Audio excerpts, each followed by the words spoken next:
بسم اللہ الرحمن الرحیم، السلام علیکم ورحمۃ اللہ وبرکاتہ۔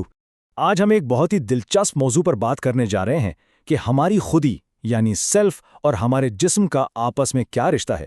یہ گہرا خیال علامہ غلام احمد پرویز صاحب کی کتاب اسلام ایک چیلنج سے لیا گیا ہے۔ ان کے تیسرے باب انسان کی خودی اور اس کی تقدیر کا یہ پہلا موضوع ہے، خودی اور جسمانی وجود۔ تو آئیے اس بہت ہی سوچنے پر مجبور کر دینے والے تصور کو سمجھنے کی کوشش کرتے ہیں۔ تو چلیے ایک سوال سے شروع کرتے ہیں۔ ذرا سوچئے، کیا آج ہم وہی انسان ہیں جو 7 سال پہلے تھے؟ فوراً جواب آئے گا، ہاں بالکل، میں ہی ہوں۔ لیکن سائنس کا کہنا کچھ اور ہے۔ سائنس کہتی ہے کہ جسمانی طور پر ہم وہ شخص ہیں ہی نہیں، تو پھر سچ کیا ہے؟ بڑی عجیب سی الجھن ہے نا؟ چلیے اس کو سلجھانے کی کوشش کرتے ہیں۔ اور یہیں سے شروع ہوتا ہے ہماری شناخت کا ایک بہت بڑا پیراڈاکس، ایک عجیب سا معمہ۔ ایک طرف تو ہمارا احساس ہے کہ میں تو وہی ہوں جو بچپن سے تھا، اور دوسری طرف سائنس کی ٹھوس حقیقت ہے کہ ہمارا جسم وہ تو ہر پر بدل رہا ہے۔ تو یہ دونوں باتیں ایک ساتھ سچ کیسے ہو سکتی ہیں؟ یہ کیسے ممکن ہے؟ اس کی وجہ ایک بایولوجیکل پروسیس ہے۔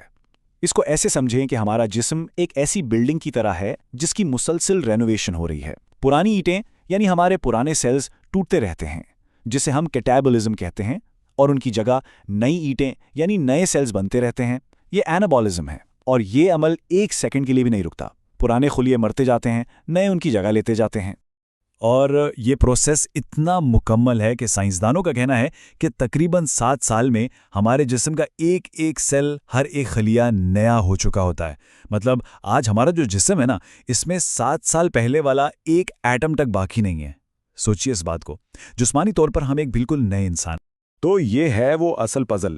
ہمارا جسم ایک بہتے ہوئے دریا کی طرح ہے جس کا پانی ہر لمحہ نیا ہوتا ہے، لیکن اس بہتے دریا کے اندر ہماری شناخت، ہمارا میں کا احساس، وہ ایک چٹان کی طرح اپنی جگہ قائم ہے۔ بچپن سے لے کر بڑھاپے تک وہ ویسا کا ویسا ہی رہتا ہے۔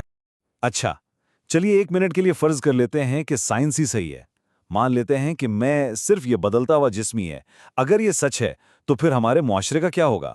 ہمارے رشتوں کا، ہمارے قانون کا، ان سب چیزوں کا کیا بنے گا؟ اگر اس نظریے کو ہم اپنی روزمرہ کی زندگی میں اپلائی کریں نا، تو دنیا ایک بہت ہی عجیب بلکہ مذاکرہ خیز جگہ بن جائے گی۔ چلیے دیکھتے ہیں کیسے۔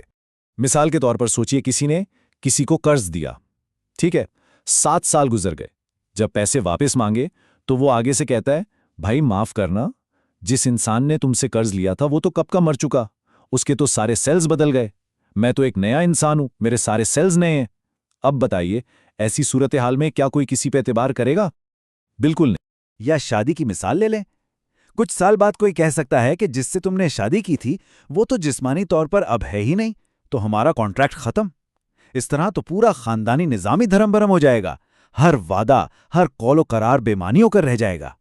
تو بات بالکل صاف ہے، بھلے سائنس کہتی ہو کہ جسم بدلتا رہتا ہے، لیکن ہم اس اصول پر اپنا معاشرہ، اپنی سوسائٹی نہیں چلا سکتے۔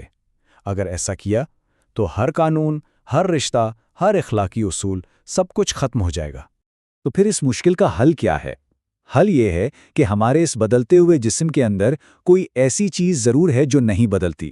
ایک مستقل خودی ہے، ایک سیلف ہے جو نان فزیکل ہے، غیر مادی ہے۔ اسی مستقل وجود کو فلسفے میں ایگو یا انا کہا جاتا ہے، اور یہی ہے ہماری اصل خودی۔ یہ وہ میں ہے جو ساری جسمانی اور ذہنی تبدیلیوں کے باوجود ہمیشہ ایک جیسا رہتا ہے، اور یہی ہماری شخصیت کو ایک دھاگے میں پروئے رکھتا ہے۔ مشہور فلسفی بردیاف نے کیا خوب بات کہی ہے۔ وہ کہتے ہیں، شخصیت تبدیلی میں غیر متغیر رہنے کا نام ہے، یعنی اصل شخصیت وہ ہے جو ساری تبدیلیوں کے باوجود قائم رہے۔ بالکل اسی طرح فلسفی ہیگل بھی یہی کہتے ہیں۔ ان کا کہنا ہے، میرے اندر بہت سے خیالات ہیں، افکار کا ایک خزانہ ہے، اور پھر بھی میں اس تنوع کے باوجود ایک ہی رہتا ہوں۔ یعنی خیالات تو آتے جاتے رہتے ہیں، لیکن وہ میں جو ان خیالات کو سوچتا ہے وہ نہیں بدلتا۔ اور یہ صرف فلسفے کی باتیں نہیں ہیں، نفسیات اور میڈیکل سائنس بھی اس کی گواہ ہے۔ دیکھیے، چھوٹے بچے اپنے جسم کے حصوں کو پہچاننے سے پہلے ہی میں کا احساس رکھتے ہیں۔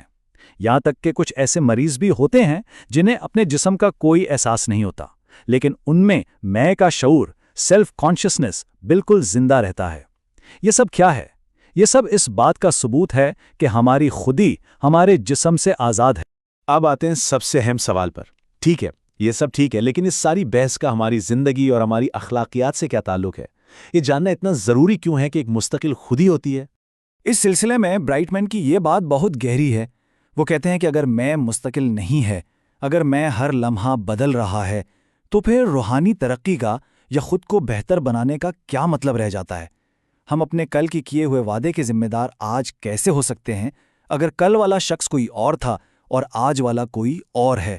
تو اصل بات یہی ہے، ذمہ داری یعنی رسپانسبلٹی کا پورا تصور اسی مستقل شناخت پر کھڑا ہے۔ یہ نہ بدلنے والا میں ہی وہ کڑی ہے جو ہمارے ماضی کو ہمارے حال سے جوڑتی ہے اور ہمیں اپنے اعمال کا جوابدہ بناتی ہے۔ اب ریڈلے نے اس پوری بحث کو بس ایک جملے میں سمیٹ دیا۔ ان کا کہنا ہے ذاتی شناخت کے بغیر ذمہ داری سراسر بکواس ہے۔ اگر کوئی مستقل سیلف نہیں تو پھر اخلاقیات، قانون، جواب دہی یہ سب صرف بے معنی الفاظ بن کر رہ جاتے ہیں۔ تو یہ سوچنے پر مجبور کر دینے والا سفر کہ میں کون ہوں ہمیں اس نتیجے پر لاتا ہے کہ ہمارا وجود ہمارے اس بدلتے ہوئے جسم سے کہیں زیادہ گہرا اور مستقل ہے۔ اسی کے ساتھ آج کا ہمارا موضوع اختتام کو پہنچتا ہے۔ اگلے موضوع کے ساتھ پھر حاضر ہوں گے۔ اللہ حافظ۔